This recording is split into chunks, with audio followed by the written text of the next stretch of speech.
And we're good in three, two, and you're on. Good afternoon. Hello, everyone. Dr. Jeff here with Jim Case in another episode of Adventures in Truth podcast. Hi, everyone. How are you today, Jim? Hey, Jeff. I'm good, thanks. Doing I'm well. good. Good to see you. Glad to be here. Excited for another deep dive into wherever it is we're going today. Right on. So I'm going to invite everybody to do what Jim invited me to do a few moments ago, which is get your Zen on. Yeah. So we'll give everybody a moment to do that and then take our dive. Right on. In this past week, there have been no less than five that come to mind, people that I've been working with for a while that are in a place in their life that I think all of us are at some point. But this issue, the topic of a desperation for connection, is the deep dive that I would like to plunge into today. So I want to tell a few stories. People like stories, so I'm going to tell a few stories and then we're going to see where that leads to. But just keep in mind as we are going through these stories and these anecdotal experiences from different people. Of course, I'm not going to mention real names because this needs to be delicately talked about in a way that maintains confidentiality, which will uphold that. But this notion that I have to connect with somebody, and if I can't, I'm going to go create some kind of a fantasy in my mind, which we can do really well because we're amazing Imagineers of there is someone on the planet that wants to connect to me. So I'm going to just start with a couple of different folks that I've been working with. One starting 20 years ago, I had a case that this guy came in and was telling me about his girlfriend, who after a couple of sessions, I realized, I don't think this woman is real. But the way that he was talking about her, seeing her around town, interacting with her, it was really confusing to me.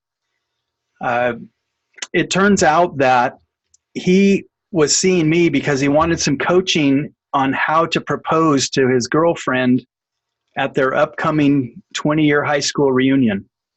So think about this. He's got this high school sweetheart that he's going to now propose to at their, within months of me counseling him, 20-year high school reunion. And as it turns out, it was a picture in his wallet of a girl that he knew of in high school that in his mind was his girlfriend. And he was so in love with her and had been for 20 years, carrying her picture around in his wallet, imagining that she was showing up in his comings and goings throughout the week.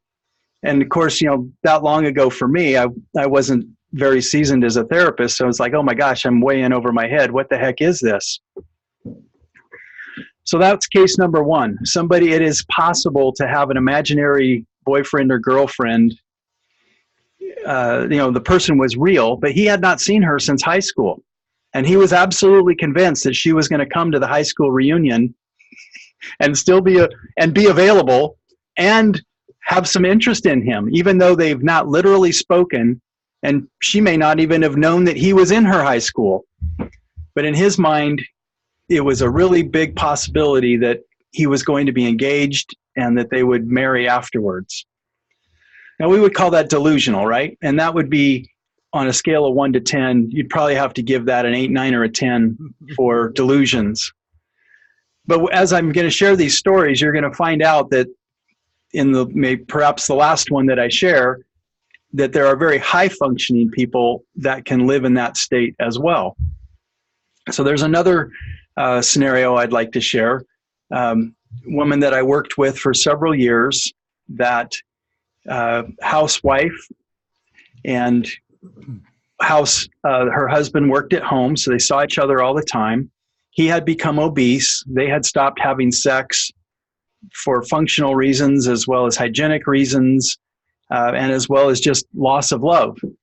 And so she's on Ashley Madison having bi-weekly hookups with a variety of different people, feeling ethically wrong and morally incongruent with those behaviors, but was getting some connection and having some experience of there are men who want me.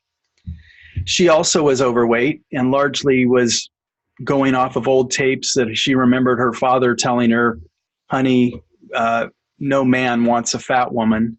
And so she actually maintained her weight to prove her daddy wrong, because she got plenty of guys that wanted, in her mind, fat women. But she's constantly, as she kept coming in, was, I want to preserve my family, but I also want to have connection. I want to experience somebody wanting me, somebody loving me, somebody willing to connect with me. And she'd meet all these different guys, and unfortunately, most guys just wanted to hook up, and they didn't really want to text her during the week. They didn't really want a phone call. They didn't really want to take her to coffee and all this sort of thing. So that was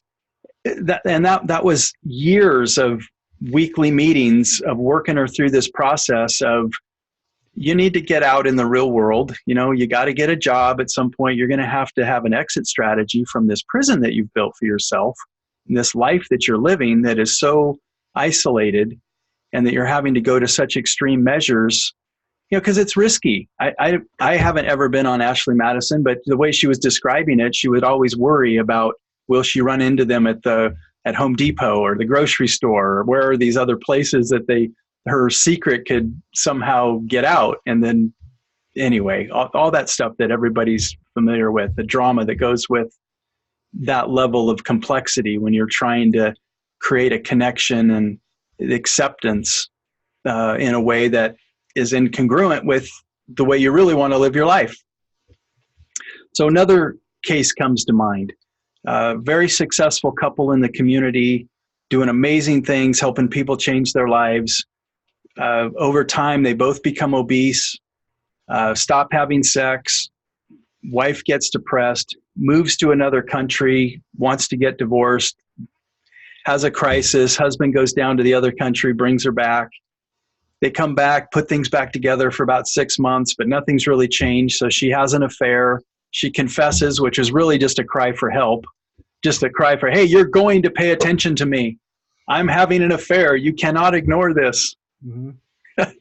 And then they, work through that as far as like putting the drama to rest, and then sweep it all under the rug. And a year goes by and they're back to the same place where they're still not having any intimacy. They don't have a date night. They're not really connecting. They're both more interested in the work they're doing for other people and not investing in themselves. And that's yet to be seen on how that one turns out. But here's this desperate cry for attention and affection, understanding, compassion, all those things that we get into a relationship for. And finding yourself in this box you've created, this prison that you've created, that's incongruent with how you could actually get it authentically, appropriately, without the drama. Okay, so I've gone through 3 so far. I said that there were 5. I'm blanking on the 4th one, so I guess I'll just go straight into the 5th one, which, to me is most compelling. But of course, as I say, I've forgotten the 4th one. There it jumps out at me. So there's this other gentleman that I worked with. It's a security guard, and he falls in love with his supervisor, who's a woman, and not that that matters, but she's friendly to him, and he's interpreting her friendly gestures as affection and compassion and desire. And she makes the mistake by initiating text conversations with him outside of the workplace, which he's all thinking that we're in love and we're an item and we're in a relationship. And then he gets a message from her supervisor that he needs to go get therapy because he's a stalker. And this just completely blows his mind of, hey, wait a minute, she's texting me, we talk outside of work, we're friendly, I gave her a card, and now I'm needing to seek counseling or getting fired for being a stalker.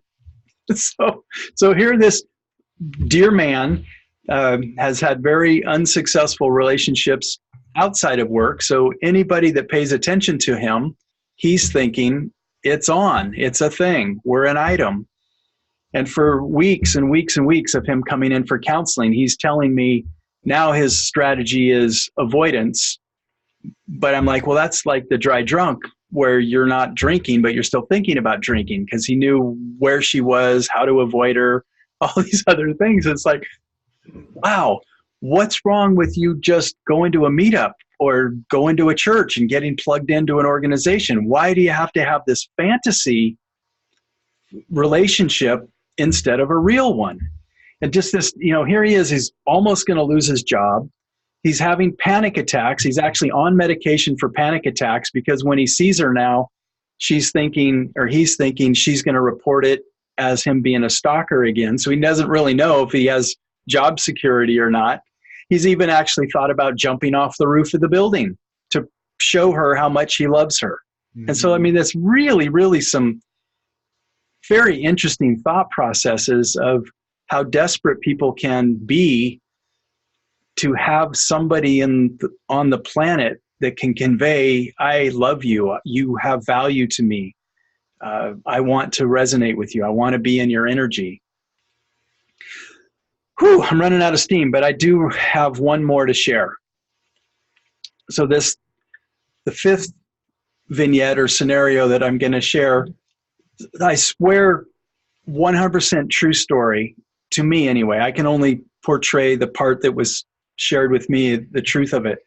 But it seems so legit because I was shown text messages and pictures with regard to the authenticity of it. So apparently if you go to the web, there's a website called Johnny Depp Personal. So this lady went to this website. Apparently she and her husband had a agreement that they have a list of, say, 5 people that if they ever had the opportunity to sleep with, they would give each other permission to sleep with these one of 5 people on their lists. Well, Johnny Depp was on her list. So she goes to the Johnny Depp Personal website and joins it. And in joining it, gets a response for whoever runs the website. Within a 2-week period of time, there were no less than 1,000 text messages sent between the two of them that went from an introductory, hey, how are you, to I've got a bag packed. Will you come pick me up and take me away to move into this $2 million house you're going to buy for me? That happened in a 2-week period of time. This is not a crazy woman. This woman has 2 children in a respectable college. Her husband's an engineer. She's been educated, but she's desperate for connection, absolutely desperate for connection. I've known she and her family for over 2.5 years. And this just kind of caught me completely out of left field. And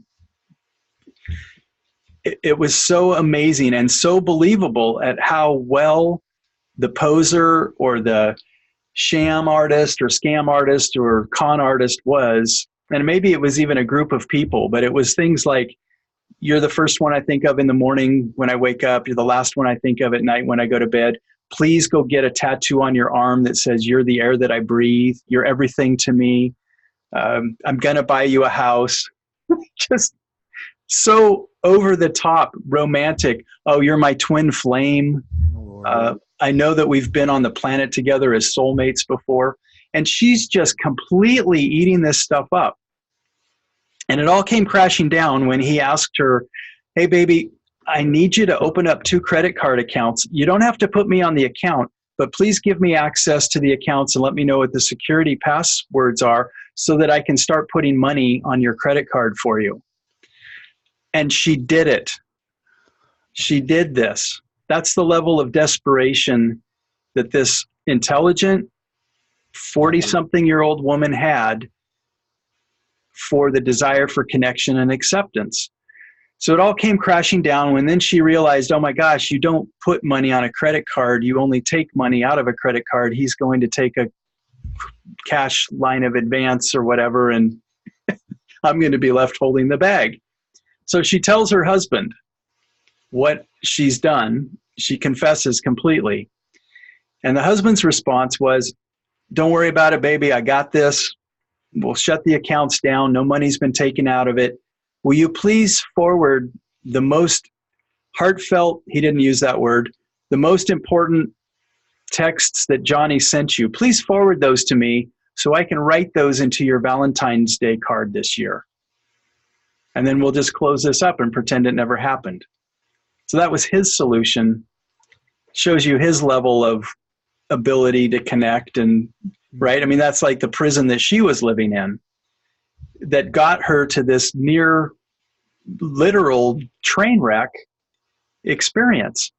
So to me, what all 5 of those scenarios have in common is some level of fabrication, some level of imagination, some level of denial, but underneath all of that, the willingness to do all of that, and all of that is denial to ourselves, fabrication of, we're not living in a real world, that we would choose to live in the world we want to live in rather than the one we do live in, for this idea that I'm lovable, I'm acceptable, I'm worthy, someone wants to connect to me, somebody thinks I'm important.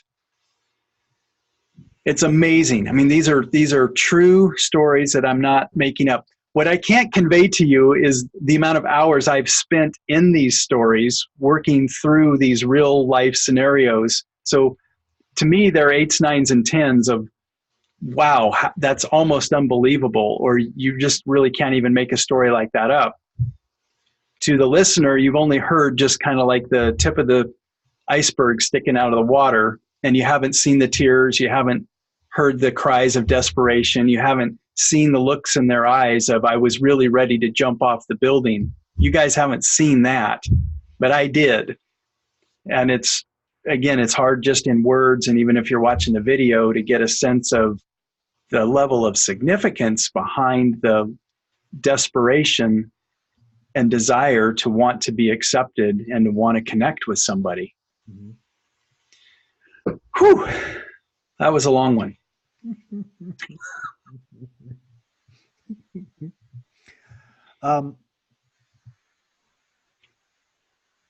Yeah. I have a lot to say, but again, I'm never sure because I think I come at it from a completely different perspective. And you do, and that's why we work good together. So whilst you were talking, one of the things that struck me was to look up the definition of relationship. And there's lots of words, but the one that I resonated with as far as this conversation is concerned is the state of being connected.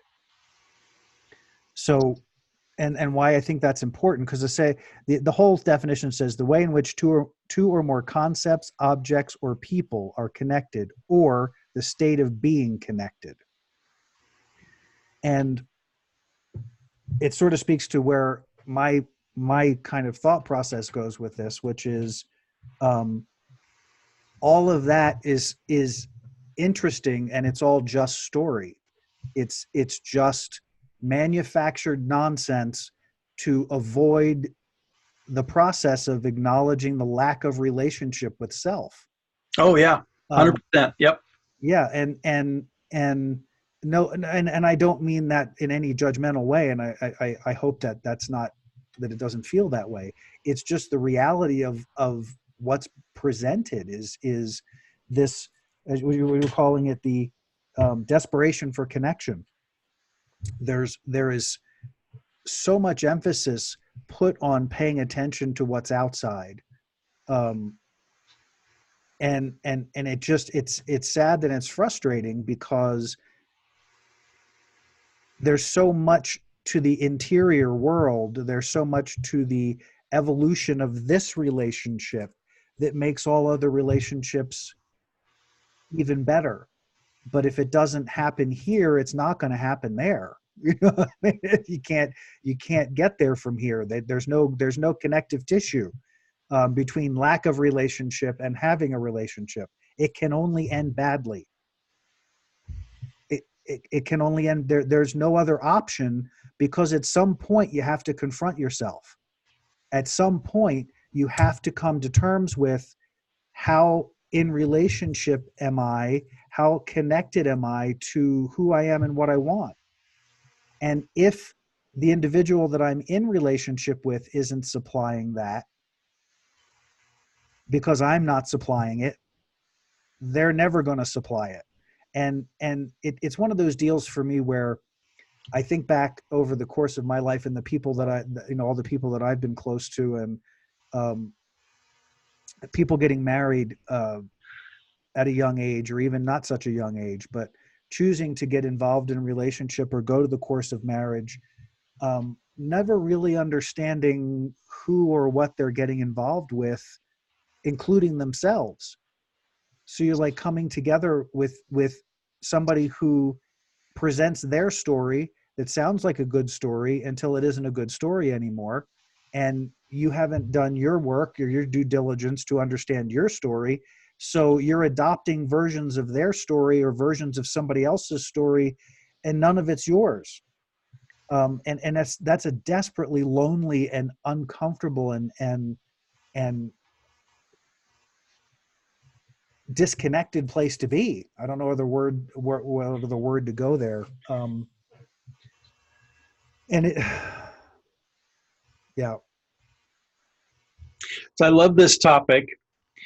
When you were talking, I was thinking about the concept that you can't experience someone else's whatever it is, love, affection, desire, unless you have that at some level for yourself. What I find myself saying is you can really only experience someone else's love and affection to you that would match your own level. So if you got a little, you're going to experience a little. If you got more, and et cetera. Almost like maybe some of those 401k matching plans that people work for a company and you put in $100 to your 401k and they put in 5%. Mm-hmm. But they won't put in 5% if you don't put in, even a bigger amount, which I think is kind of interesting, that it's not a 50-50. Like if I put in $50, they put in $50. If I put in $50, they're going to put in $5. And that would actually be. That's now, it used to be, that used to be true. There used to be a match back before it wasn't, but that's beside the point. But I get your point is well taken. So what I'm wondering, what that really is for us as human beings. Is it a 50-50? Is it a 10-1? Is it a 20-1? Is it a 1-20? That'd be kind of interesting to try to conceptualize how much work do I have to do before I really can receive somebody's love, affection, approval. I mean, it's like the cake and the frosting, maybe. It's just the bulk of it really is up to us to do individually. Mm-hmm. But it'd be interesting to be like, at 50, if you did 50% of your own work, could you get 2% from somebody else? But if you did 80% of the work, you could get 10% from somebody else. Well, I think it depends on how. I think that whole concept rides on how much of you show up with. Yeah. In the situation, there's an expression, or I don't know if it's an expression, the idea that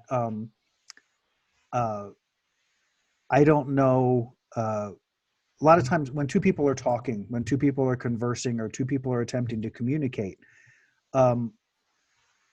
neither of those people have any idea where the other individual is coming from, except by what they demonstrate. Mm-hmm. So, like, but it goes further than that. It goes to that idea, this idea of, I'm losing my words here because I think the concept got lost. It's this, I can't know the conversation going on in your head. Michael and I have this conversation frequently. He'll say something and he'll have had many minutes of conversation in his head long before whatever came out of his mouth.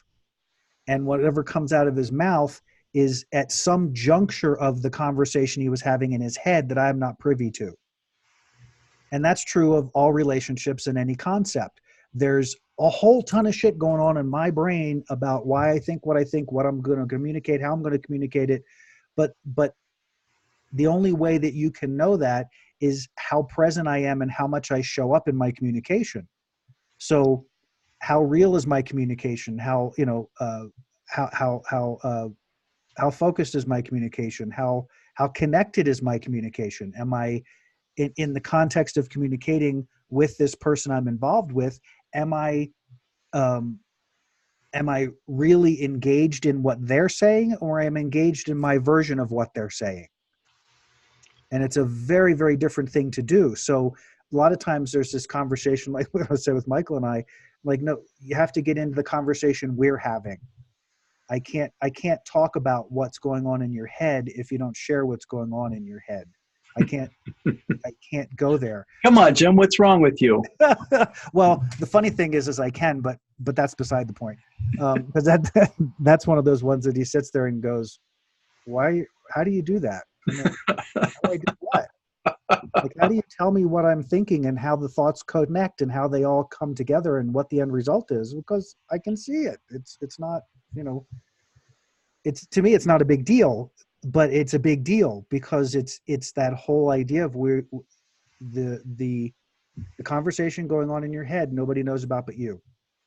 So if you bring that to relationship, and we all have it, so we're all operating from all of the conversations in our head, which are all the stuff that you and I've talked about a gazillion times, all the stuff that's, whether it was growing up, whether it was the development process, all of it's there.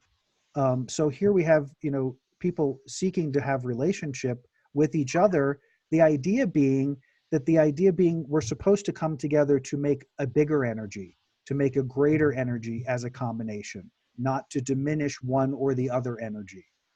And that's where I think things get really out of control because we're giving over power. You and I were talking earlier about power struggle and getting into how the power dynamic, if I'm not on top, who's on top? And can I not be on top? And can I not, who leads this fight? Who does this? And the whole idea is that if you're both showing up with as much of you as you understand, or as much of you as you are conscious of, then there is the relationship is a feeding and unfolding and uplifting process, because it's not about necessarily judgment. It's not about assessing value. It's this energy, and this energy, when I'm in this energy, I feel uplifted. When I'm in this energy, I feel uplifted. And so this is a great place. I want to be here. But as soon as it's no longer uplifting, it may be time to reconsider. But when you're going with the conversation that's in your head all the time and not participating in your relationship with self, and then how that looks, you can see, and even as I'm talking, just that little bit of sentence gets so convoluted. You're just like, it gives me a headache. I need to walk away from this. Does that make any sense? It gets so It does. convoluted. Yeah. And it doesn't need to, but it's just, it tends to be what we do because it's easier than looking at us. It's easier than looking for that connection here first.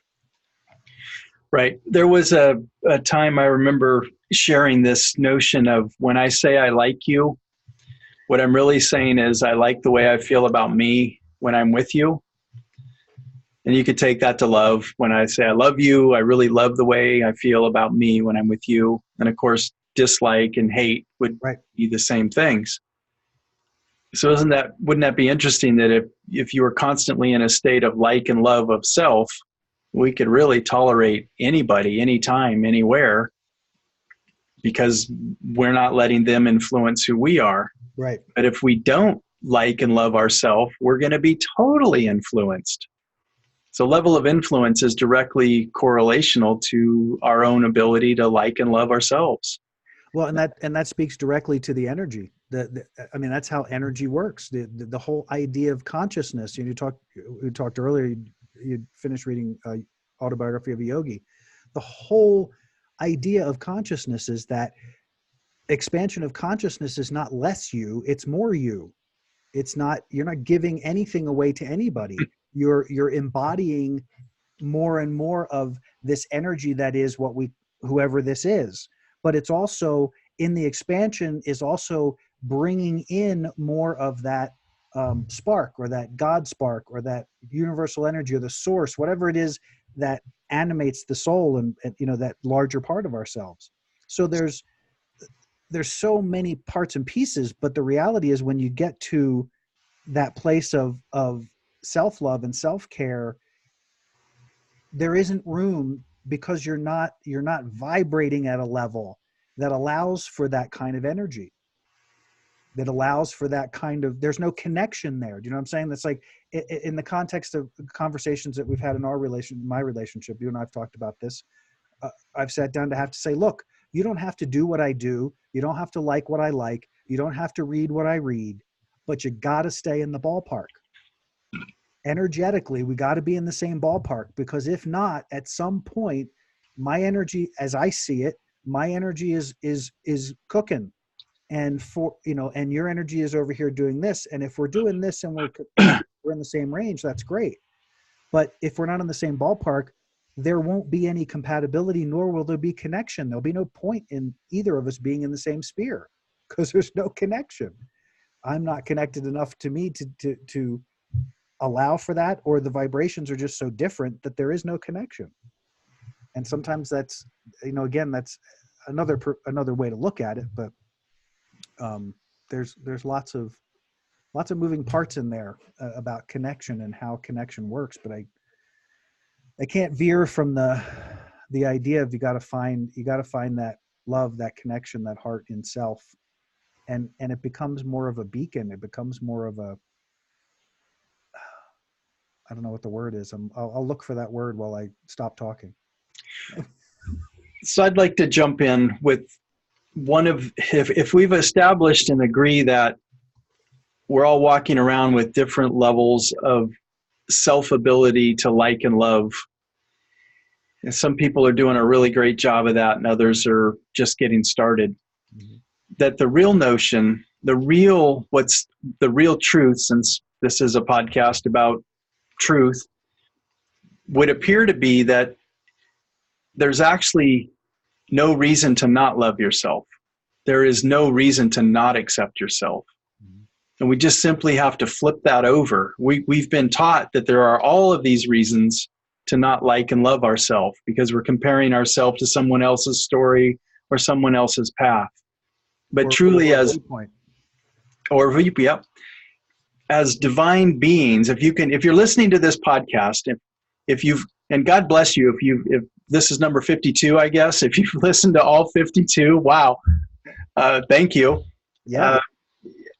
Anybody that is still interested in listening to this podcast, I'm making the assumption is open to the idea that we've been here before, that there's more to us than just this body, that we're a source of energy, and that in doing so, these stories that we're living, these scripts that we're playing out in our life here, isn't really who we are. We really are divine beings of love. Some of us need to play the nemesis so that others can practice what forgiveness and gratitude and acceptance are. There needs to be a shadow so light can actually be light. Otherwise, how would you see it? It would just be so bright that that's all you see. So anyway, to be at this point in our production of all these different podcasts, wouldn't it be amazing if somehow we could see each other and we could check in with ourselves? If we were like a hologram, or maybe like a fishbowl, if you will, how full are you today with self-love and self-acceptance? Mm-hmm. And why would you dare step outside into the work world or into your relationships if you're like running less than 80%? Because, and I'm just picking a number. I don't know what the right number is, but there's probably a level at which you're going to step out there into the real world and going to be so needy, like here it is. All of those vignettes I shared with you at the beginning of our podcast today were people who were running around at a level so low that they were desperate for anything that could show up in it, and even would fantasize and imagine and make up and fabricate the parts that weren't even real so that they could get back up to a level that was tolerable. Well, if I could just throw in, because you said, one of the things you said that I think is really valuable is this idea of where am I at?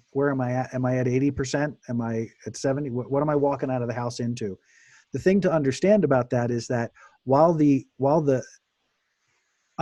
understand the flip side of the coin. The flip side is For every percentage that you're not there is the level to which you are able to be influenced by other people's thoughts, beliefs, and energy. Yeah.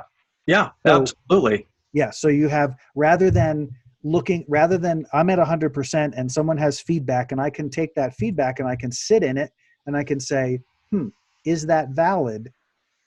Is it valid? Is it something that really, that is this a behavior that I'm, whatever the feedback is? Maybe somebody's communicating to me that my communication with them was too intense, and I can take that feedback because, one, I know I'm intense. So being called intense is not outside of the scope of my experience of myself. I don't hate myself for being intense. I love myself because, and the more I love myself, the more that intensity blossoms. But I get to learn how to use it in a more effective fashion. So if that's the feedback, I can sit in that without any ramifications to my field, to just go, wow, that person had an experience that I was too intense. Let's rewind the thing here real quick. Where was I? What was my focus? Because I love me that much. I want to know, did I create any form of harm to that individual that I was not intending? And to me, that's a form of harm, because that means I'm attempting to influence them in a fashion that they perceived was negative. That's not why I'm on the planet. So it doesn't mean they're right, and it doesn't mean I'm wrong. It means I'm gonna look, I'm gonna stop, I'm gonna assess, I'm gonna say, this is important. This connection, whether it's a big one or a little one, what's coming to me is this feedback. I was too intense in my communication. Filter, process, pay attention, take a look, maybe get some clarification, and be willing to easily say, you know what? You're probably right there, because what I found in my own little process was I had a little thought back here that I wasn't paying attention to, and I let that drive my mouth.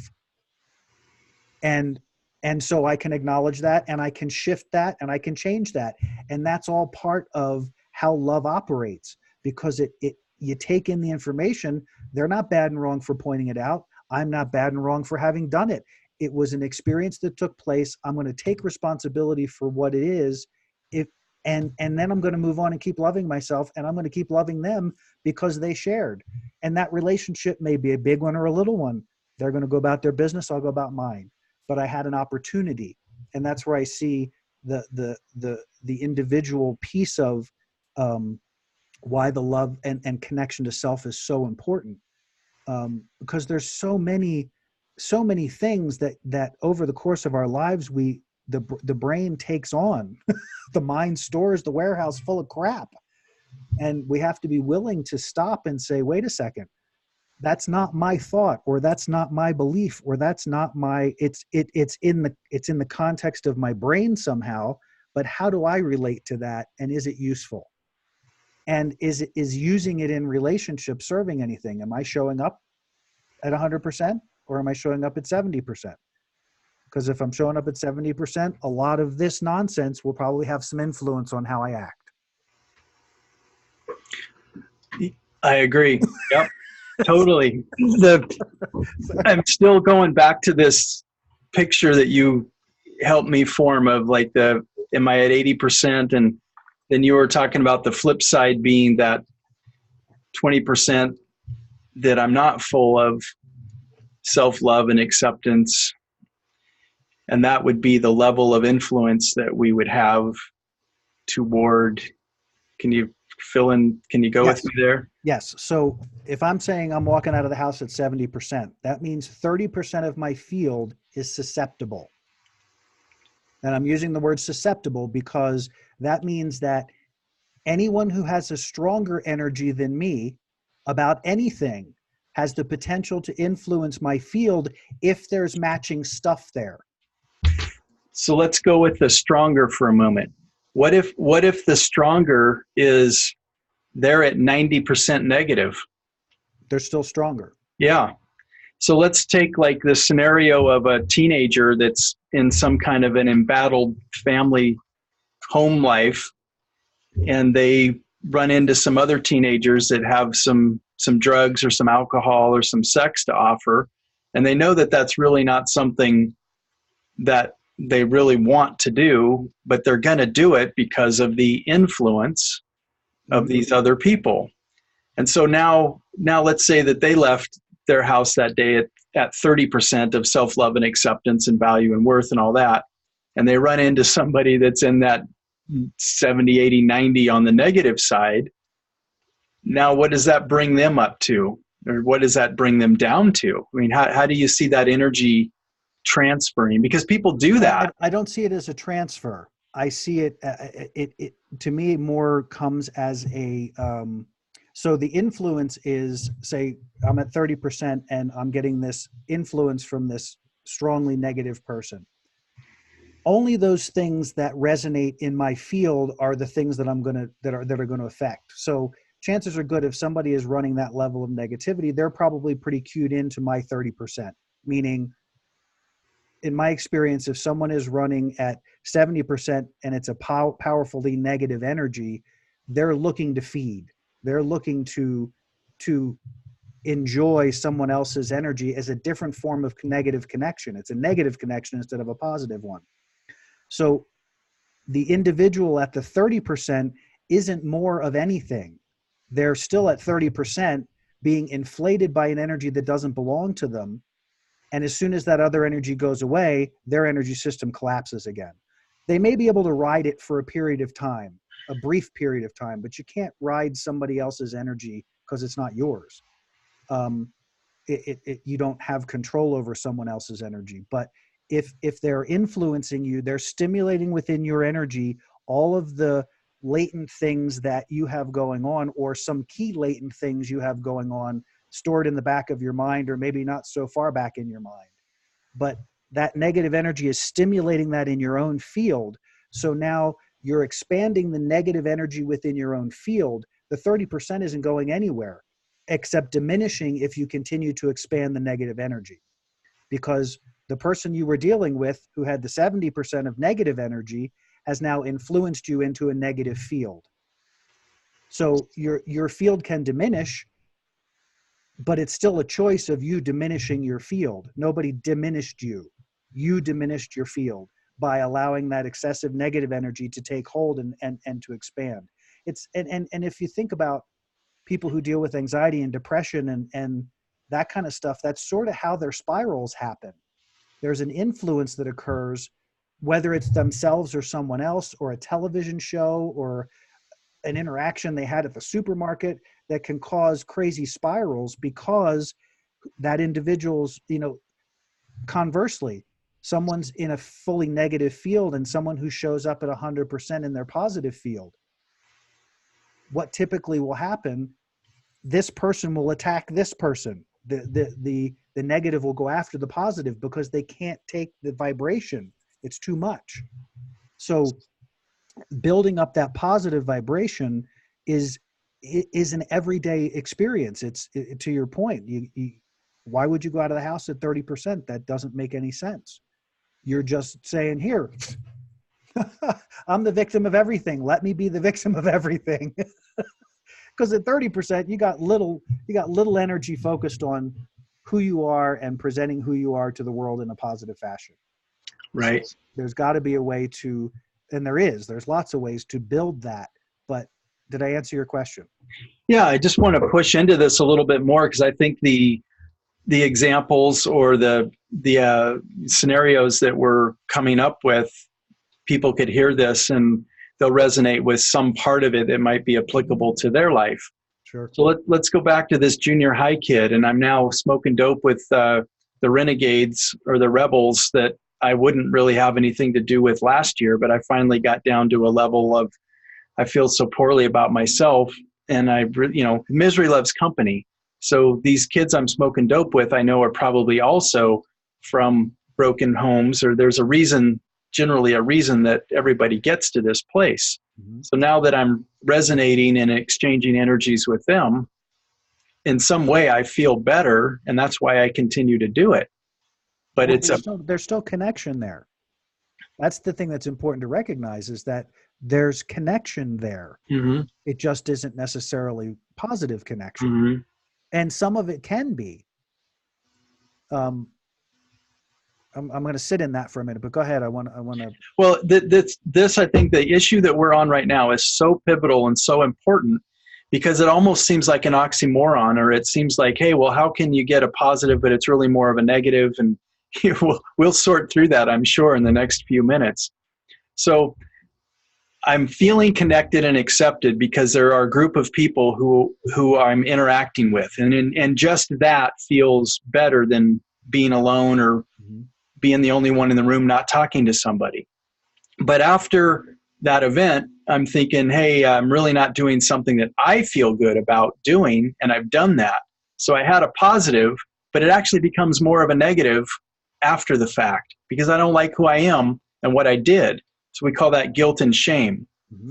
So, it's interesting now that I'm putting words to this idea of energy, that guilt and shame are words that we would use to describe a negative experience that would be a form of energy that I'm now feeling that's on me.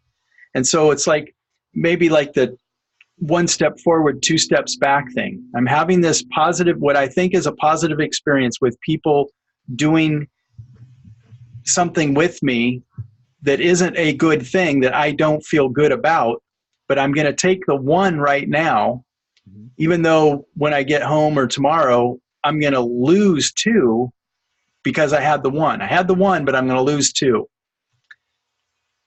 Or even more because now I'm doing this thing I never thought I would do before. And I have even less self-love and respect and understanding and patience and kindness toward myself because now I'm a drug user, or I'm a drug dealer, or I'm a pornographer, or I'm whatever. I'm an adulterer. Alcoholic, right. There's a lot to unpack there. There's a lot to unpack because there's deep. It's well, and it's not just one level. So here, this individual, we were talking about this teenage person. So what brought them to the place that the disconnected place that they feel is everything that came before, right? So and it could be that there was one or two circumstances, but essentially their sense of disconnect has come from whatever their interpretation of their life experience has been to this point, and their either lack of understanding, or they may not have any idea of what it means to be self-love, to be in self-love, or to build that relationship. So when they find the connection, that's actually a positive to me. There's a positive experience happening there in that they found resonance at the vibration that they are currently at. And all you can do with that is let that be. But if you don't at some point come to a new, if you don't understand what you're connecting with, and I think that if I think back on my own life or people that I know who have gone that route in one version or another, there is a reckoning that occurs at some point within the self. It may be the reckoning occurs because you end up creating a circumstance where you get busted, you end up having to go to jail, or you have to go to court, or you have to pay a fine, or something happens, you OD, you have a bad trip. I mean, there's a myriad of things that seem to occur that give you the opportunity to stop and reassess. Because yes, you got to experience connection, but was that connection serving your life and serving your greater purpose? Was it serving you moving forward? Well, in your delusion, it was, because you continued to do it and you continued to exacerbate that 30% of negative energy. Excuse me.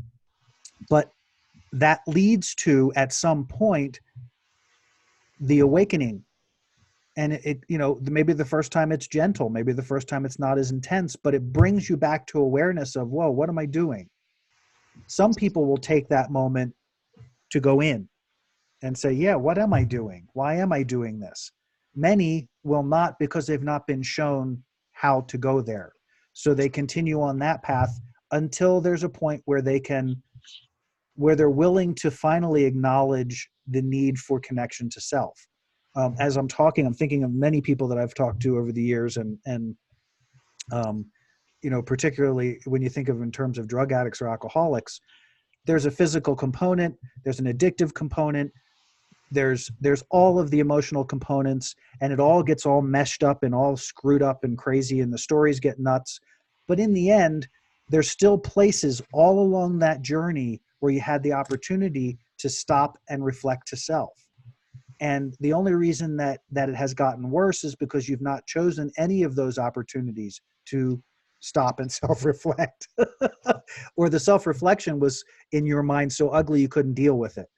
So this connection is better than connecting to that awful person I see in the mirror. And so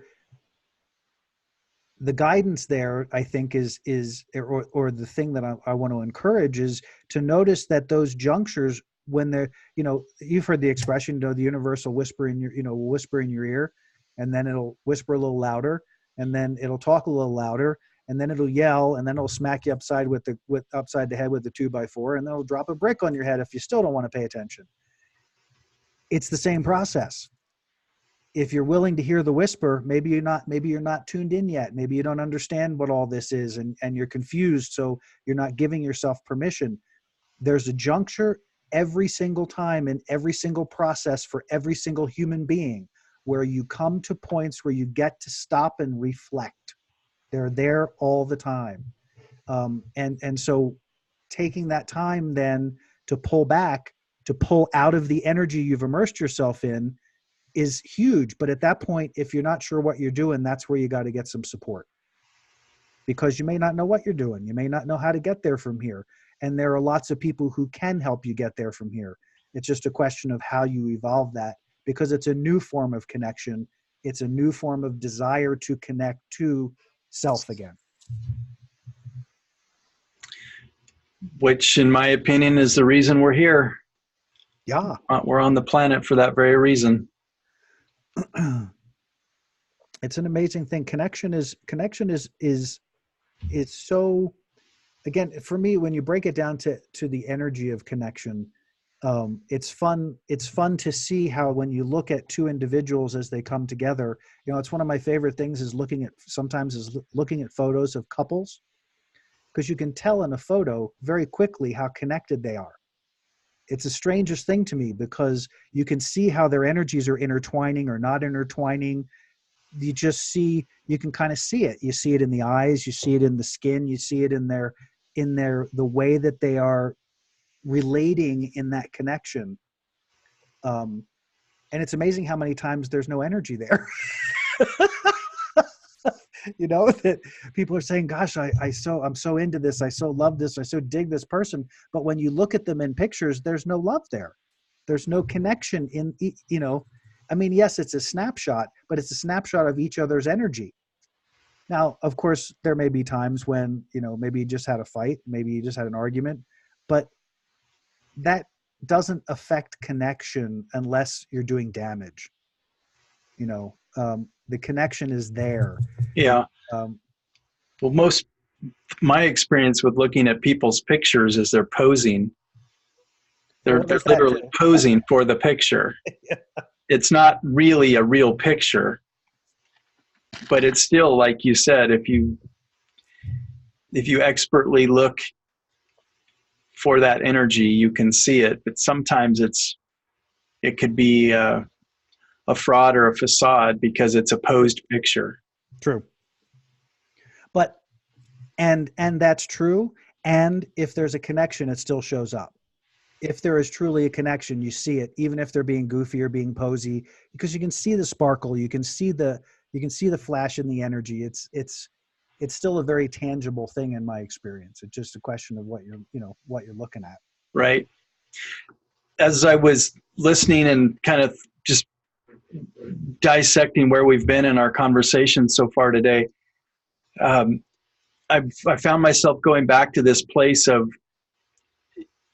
when we get up in the morning, when we're examining where we are, how much energy we're carrying around, and particularly the energy of self-love and acceptance and self-like and self-worth, all these things.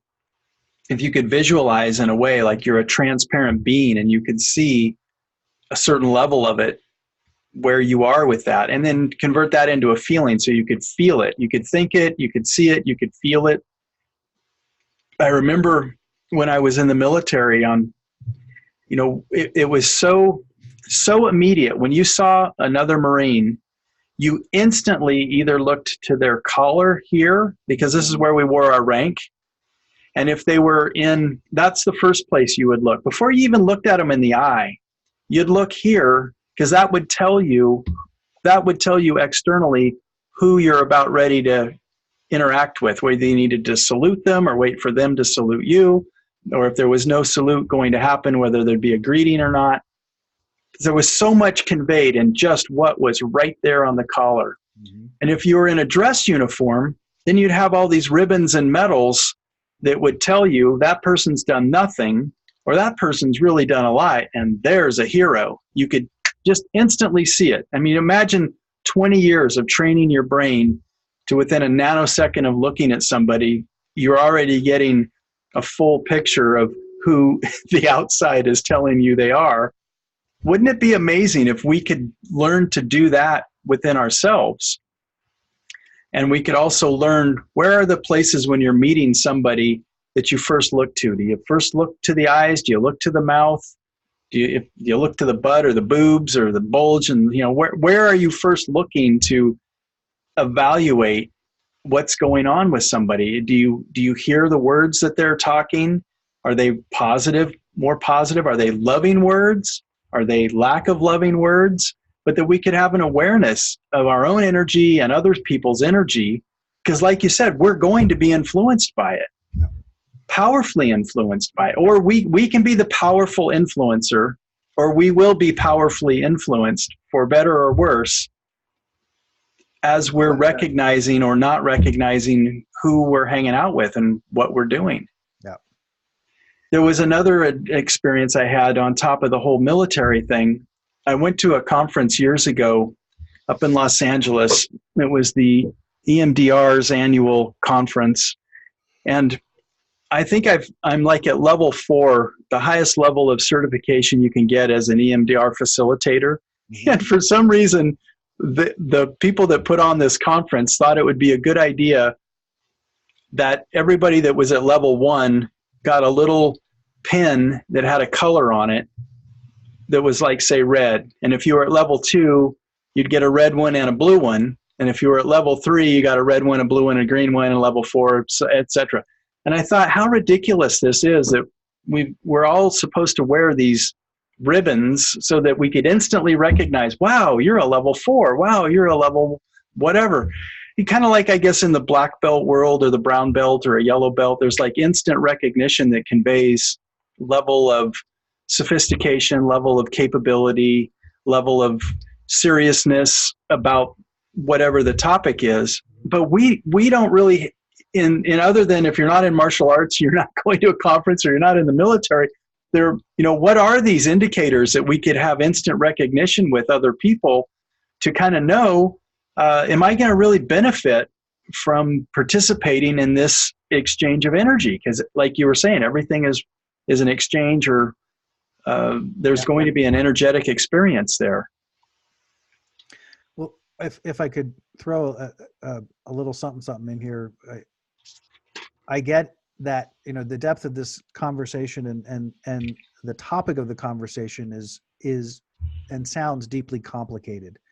And I think what we're trying to do here is make it less complicated in understanding. And one of the things that I use, one of the things that I keep hearing as we're talking is, what tool does someone have in the immediate that they can go to if they're, okay, I want to begin to understand this idea of loving myself and connecting to my energy and connecting to that deeper part of myself.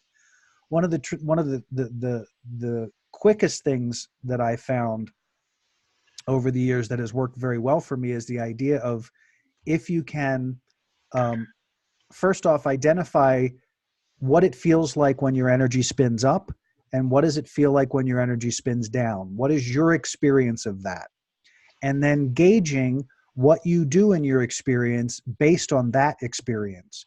So you're talking about not leaving the house unless you're at 100%. You do whatever your daily exercise is. And as you move through the process of your day, as you're looking to connect, as you're looking to get involved, Feel yourself. I'm going to go do X. I want to go to the gym this morning. When you have that thought, when you have that idea, does your energy go up or does your energy go down? If your energy goes, in the beginning, it may be just useful to notice which way it goes. What the second step of that is follow the energy. If the energy says downward, stop immediately. Don't go there. Don't do it. Step back. Does it mean you will never go there? No. It means in the moment, your energy is not in alignment with that thing. Trust it. Go with it. See how that feels and see what changes by doing that. Conversely, if the thought appeals to you and your energy zooms up, then immediately, no question, you can dive into whatever the activity is. Your energy is fully engaged. So that's a basic way of kind of tapping into what feels good, what doesn't feel good, because a lot of times we make those decisions and those decisions are not coming from inside. They're coming, they say they're not coming from inside the building. They're coming from outside the building.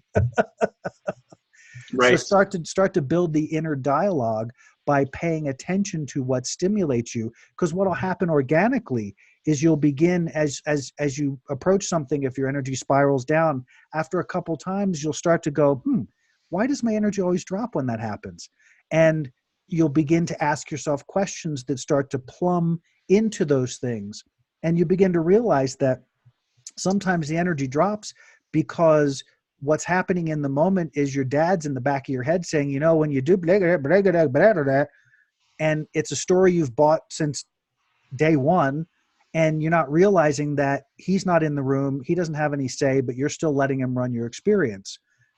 Those come out because you take the time to identify your energy. You take the time to feel into your own space and say, and it's an organic thing. You don't have to beat yourself to death. You're not on a mission to uncover all the ugly things in your world. You're just experiencing your energy and what stimulates it positively and what stimulates it negatively. So I wanted to throw that in the mix because I think a tool to, at least a tool from my perspective, and I'm sure you have a bazillion of them as well, of just first steps. Take those first steps. Take that first step into awareness. Take that first step or second step or 10th step or whatever. Reach for the connection here. Yeah. So I'm mindful right now of this idea of even though ... that even though could be anything, I deeply love and accept myself.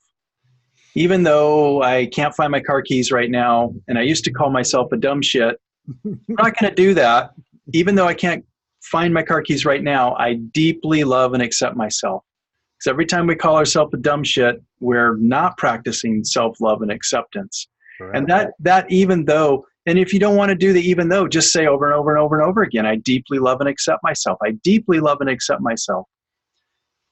One of the other bazillion tools would be have the courage to spend a few moments looking at yourself directly in the mirror, eye to eye with yourself, and saying the same darn thing. I deeply love and accept myself, and feel it. Not just words, you got to feel it. And if you don't feel it, that's equally as important as well, because it lets you know where you're starting from. That the goal is that you could smile and you could literally, just like you're looking at your mother, if you had a loving mother or father, or just some positive person that you would really look eye to eye with and say, I love you, and they say, I love you back, and you're actually feeling that. To me, that's no better way to practice that than straight on in the mirror and doing it verbally, saying it out loud so you could hear yourself, and just noticing what that feels like. The way Jim was saying, does that spin you up or does that spin you down? If it spins you down, then maybe turning your head just a little bit to the side so that you know it's you, but you can't quite take on the full intensity of the direct eye-to-eye contact yet, and work yourself back to that point. And that could take a month. That could take a half a year, but it would be a half a year well spent to learn how to do that. Another tool is look at yourself. Can I jump on that in that? Yes, absolutely. Sure. I just want to add to that. The important thing to recognize is when you make a statement like that, that is an energetic focus. It is a way of harnessing your energy into a focus. And so you're looking to elevate that. You're looking to bring that vibration up. That statement is highly charged.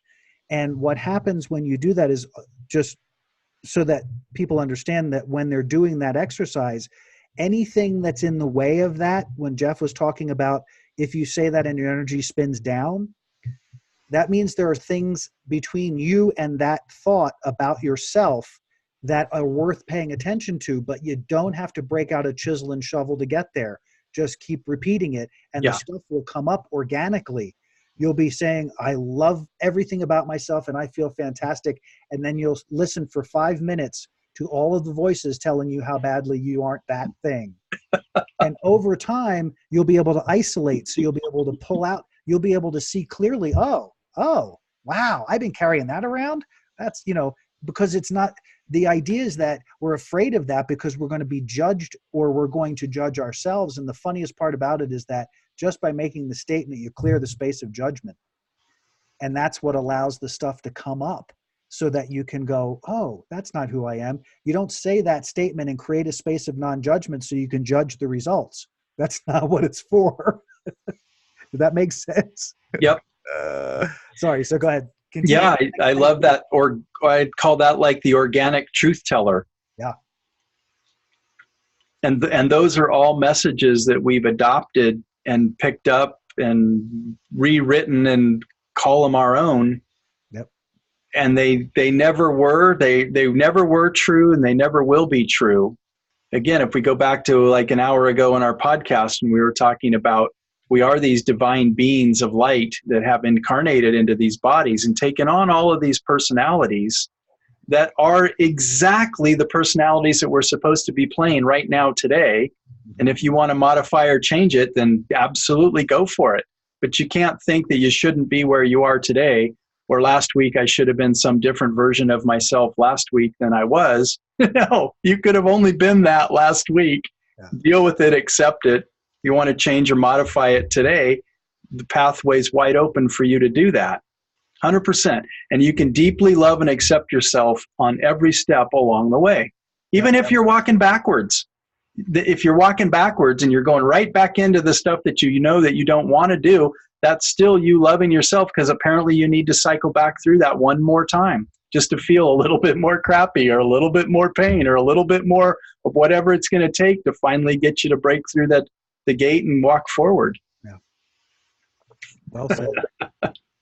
There's one more tool that just came to mind, is very similar to the one looking at yourself in the mirror eye to eye, is look at yourself in the mirror as you're getting into or getting out of the shower.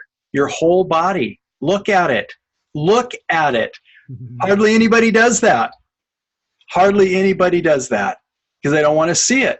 And then you can say to yourself, I love myself enough to do something about this, or not eat that, or not put this in me. If I really don't like the way that it looks, do I love myself enough to do something about it? As opposed to, oh, I'm not looking, that's really not me. That's really not happening over there. Mm-hmm. That's just today becoming tomorrow with no change. Yeah. It's important there too to recognize it's, again, Jeff's question is not about judgment or punishment. It's just, this is what is. This is what I've had in my experience. This is what is currently present. Okay. If you end up going into the behaviors that don't serve because you're not ready to embrace that yet. The cool thing is that, as Jeff was saying, the next day is a complete reset. You can start it again, and you can do it again and try to last for 45 seconds instead of 30 seconds. And 45 seconds becomes a minute and a half, becomes 10 minutes, and you're like, what the hell? I have to go through all that? Well, like, yo, look what you've put yourself through to get here. You didn't get where you are in your current experience by accident. It took work. It took focus. It took attention. Maybe not to the things that serve the relationship with self, but you certainly invested your time and energy in it. So why not be willing to invest the time and energy in a different perspective? Yeah, definitely. What I like about where we wound up in our dive today, Jim, is that as we cycle all the way back to, what potential topic for this podcast would be, that desperate need for connection. is where we've just spent the last 5 to 10 minutes, is the antidote, that if we're having a connection with ourself, it will prevent these train wreck stories that I shared at the beginning of the podcast that people do. And dear people that are listening, if you think you're above never doing the things that I shared that these people are doing, that's not a good place to be. And if you're judging, I would never do that. If you think that that's true, the universe might have a unique way of putting you right in one of those places, just so you could see you got to do the work inside, So hopefully there's not a lot of judgments there, and you're really hearing the message is not about those stories and not about the external. It's really about the internal work that all of us are here to do. We all have a certain number of years left to continue working on this. It's a beautiful, amazing opportunity to truly be the light that is within all of us and let that start to shine out. So there's another answer to how can you look at somebody and know whether this is going to be a positive person right away or not so positive person. Look at their light and figure out what that means to you. But we will have it. We will have light. We will have sparkle, as Jim talked about. We'll have a smile.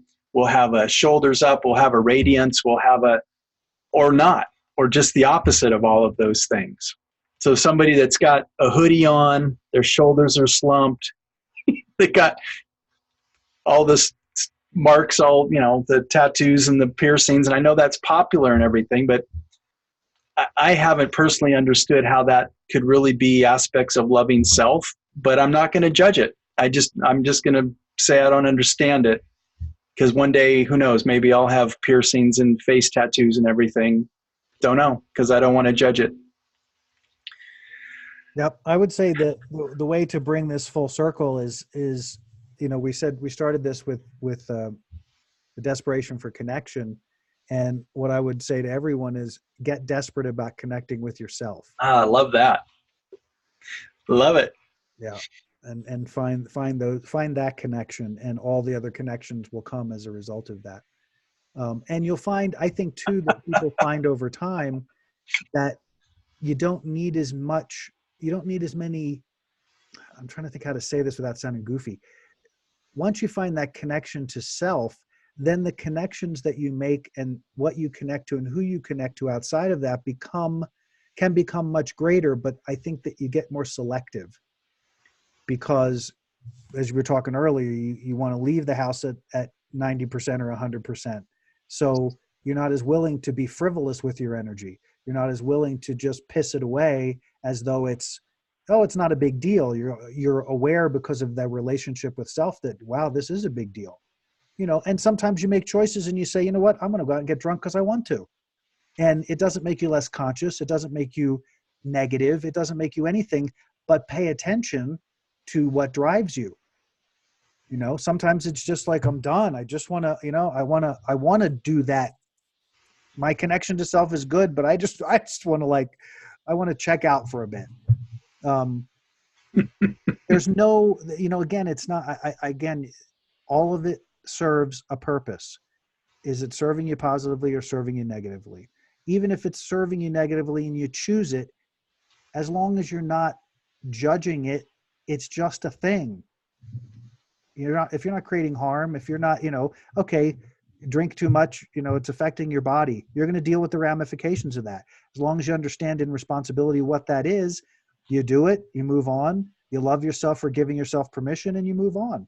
And then the next time you go, last time that didn't feel so good, because you're assessing, you're paying attention, then you say, yeah, I don't need to do that this time. Maybe this time I'm going to go get a smoothie.